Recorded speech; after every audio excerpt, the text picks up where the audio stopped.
भी किया है आतंकवाद के खिलाफ, वो किया ही कांग्रेस ने जी। ये तो केवल ढिंडोरा पीटते हैं।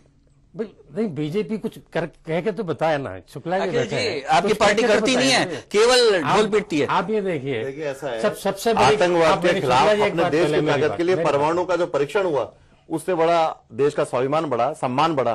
तो ऐसी बात नहीं है उस समय। दिनेश जी आप लोग दबाव में काम करते हैं, ऐसा कहते हैं ये। मैं एक बात ही कहना चाहता हूं कि जो सबसे बड़ा कलंक इस भारत पे लगा है, इस अंतर्राष्ट्रीय पटल पर जी, वो आपके एनडीए राज में लगा है कि हम आतंकवादियों को लेकर जा रहे हैं, कंधार छोड़ के आ रहे हैं। इससे बड़ी शर्म की बात नहीं साहब, ऐसा नहीं है। आप ये देखिए, दूसरी बात, ये लोकसभा जो है ना, एक भवन नहीं है, लोकतंत्र का मंदिर है। उस पर हमला करने वाले लोग, उनको अभी तक फांसी नहीं दी गई। वहां पर लोग शहीद हो गए, उन शहीद के परिजनों के साथ अन्याय किया आप लोगों ने। देखिए, किसी को भी नहीं बचाया जाता है जी। अफजल गुरु भी अपनी न्यायिक प्रक्रिया में चल रहा है और इस देश के अंदर संपूर्ण न्यायिक प्रक्रिया से गुजरने का अधिकार हर अपराधी को है। पर 11 साल हो गए, 11 साल हो गए, कसाब का तुरंत 4 साल में निर्णय आ जाता है। अफजल गुरु के साथ ऐसी क्या खासियत है कि 11 साल 12 साल लग जाते हैं? नहीं, अब ये देखिए, लंबी बात है, उसको इस बहस में ऐसा है साहब, कांग्रेस का सोच हरदम ये देखा जाए, अपराधी अपराधी है, किसी संप्रदाय का नहीं होता। इनका सोच वोटों से जुड़ा हुआ होता है। इसमें स्पष्ट इनको ये दिख रहा है कि ये नहीं दिख रहा है कि गुरु अफजल ने पूरे देश के साथ कितना बड़ा अन्याय किया। लगता है कि कसाब से कोई वोटों का लाभ मिलने वाला है? नहीं, आपको एक बार बताऊं, इनकी सोच उस समय पूरे राष्ट्र का दबाव रहा, पूरे राष्ट्र के एक आम नागरिक का दबाव रहा। आप सब कुछ वोटों को देख के करते हैं दिनेश जी, और आपके जो निर्णय होते हैं देश की जगह वोटों को देख के करते हैं, ऐसा कह रहे हैं? यार, अगर वोटों को देख के करते तो फिर हम कसाब को भी क्यों फांसी देते? जी देखिए, ऐसा है, अफजल गुरु के मामले में आप देखिए ना, स्पष्ट दिख रहा है, इतने वर्षों से जो है इंतजार होता रहा और अभी तक फांसी नहीं दी गई। क्यों नहीं दी गई? जबकि पूरी प्रक्रिया के साथ उसको फांसी का ऐलान हुआ। पूरे इनका सोच, ये अच्छी स्थिति नहीं है देश के लिए। एक स्टेप बाकी है, उस स्टेप को पूरा हो जाने के बाद में जो भी निर्णय होगा उसको किया जाएगा। नहीं, आप इस स्टेप को कैसे, वो अभी विचार कैसे उसको जस्टिफाई करेंगे? दया को फांसी के सबसे बड़ी बात ये उठती है दिनेश जी, एक बड़ा एक सवाल उठ जाता है। ठीक है, न्यायिक प्रक्रिया, क्या अफजल गुरु को भी ये रास्ता दिखाया जाएगा जो कि कसाब को दिखाया गया है? ये एक बड़ा सवाल जनता के सामने खड़ा है। नहीं, क्या होना चाहिए? भाई देखिए कि जो भी जिस तरह से वो अभी अपनी प्रक्रिया से गुजर रहा है केस जी, उसको पूरी होने के बाद में आज राष्ट्रपति ने उसकी दया याचिका भी ठुकरा दी है और वापस गृह मंत्रालय को भेज भी दी है। बिल्कुल पता है मुझे कि गृह मंत्रालय को भेज दिया है, लेकिन अब चूंकि जब तक उसके ऊपर फाइनल मोहर नहीं लगती है तब तक अभी फिलहाल कुछ नहीं कहा जा सकता है। एक बड़ा सवाल ये आता है कि कसाब को दे दी फांसी, अब क्या अफजल गुरु को भी कांग्रेस सरकार, अफजल गुरु को इनको फांसी देनी होगी।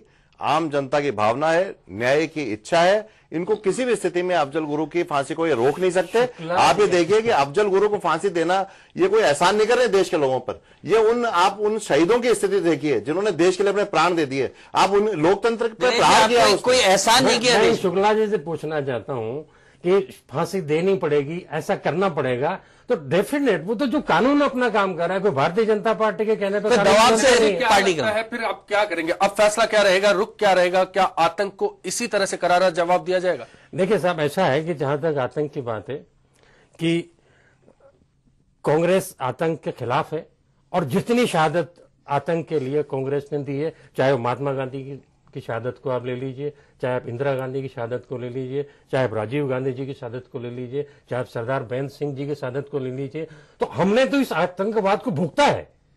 तो हम तो इस आतंकवाद को खत्म करना चाहते हैं और इस दुनिया के अंदर शांति स्थापित हो, ये कांग्रेस चाहती है और ये देश विकास की आपको क्या लगता है, जिस तरह से दिनेश जी ने बताया कि उनका साफ रुख है, अब करारा जवाब दिया जाएगा, आपको क्या लगता है ये मंशा पूरी होगी? देखिए, ऐसा है कि आम नागरिक के आगे तो इनको झुकना होगा और दूसरी बात यह है कि राष्ट्र का धर्म सबसे बड़ा है और इतने सालों तक इन्होंने वोटों की राजनीति के कारण अफजल गुरु को रोके रखा, इससे इन्होंने बहुत पीड़ा दी है देशवासियों को। मैं आपको बीच में टोकना चाहूंगा कि देश की जनता, इसमें देश की जनता, और आप कौन सा प्रतिनिधित्व करने लगे देश की जनता का? सवाल इस बात का है, एक आम नागरिक की बात है। भारतीय जनता पार्टी कहती है तो भारतीय जनता पार्टी को यह भी कहना पड़ेगा कि अजमेर के ब्लास्ट के मामले में प्रज्ञा को भी आप फांसी दीजिए। क्यों नहीं बोलते आप लोग? बड़ा मामला है। बिल्कुल आप लोगों ने दोनों बातें सामने आ चुकी है। आपको क्या लगता है आगे जाकर अब तस्वीर किस और पलटेगी? अश्विनी, सबसे बड़ी बात यह है कि आज जिस तरह का जो देश के लिए एक बहुत ऐतिहासिक दिन है, आज के दिन राजनीति से बात अलग हटके करें तो दुनिया में आज भारत ने दिखा दिया, भारत की सरकार ने दिखा दिया, भारत की जनता ने दिखा दिया कि जब हम एक होकर कोई निर्णय करते हैं तो सारे के सारे आतंकवाद को हम खत्म कर सकते हैं। केवल अमेरिका ही लादेन को खत्म नहीं कर सकता, हम भी कसाब जैसे लोगों को खत्म कर सकते हैं। दूसरी बड़ी बात जो ये साफ साफ दुनिया भर के आतंककारियों को एक सीधा मैसेज है दिनेश जी, ये कि अब सहन नहीं करेगा भारत। और ये हम सारे पॉलिटिशियंस को, सारी पॉलिटिकल पार्टीज को इस बारे में एक राय बनानी होगी। इस तरह के जो भी आतंककारी अभी जेलों में बंद हैं या खुले घूम रहे हैं, उन सबको मारना होगा, तभी हमारे देश का एक ठोस संदेश जाएगा। अश्विनी बिल्कुल प्रताप जी, कहीं ना कहीं वो संदेश तभी ही मिल सकता है जब सख्त रुख तैयार होगा। दिनेश जी आपका बहुत बहुत शुक्रिया, अखिलेश जी आपको बहुत बहुत शुक्रिया। इस चर्चा में फिलहाल के लिए इतना ही, दीजिए पूरी टीम को इजाजत, नमस्कार।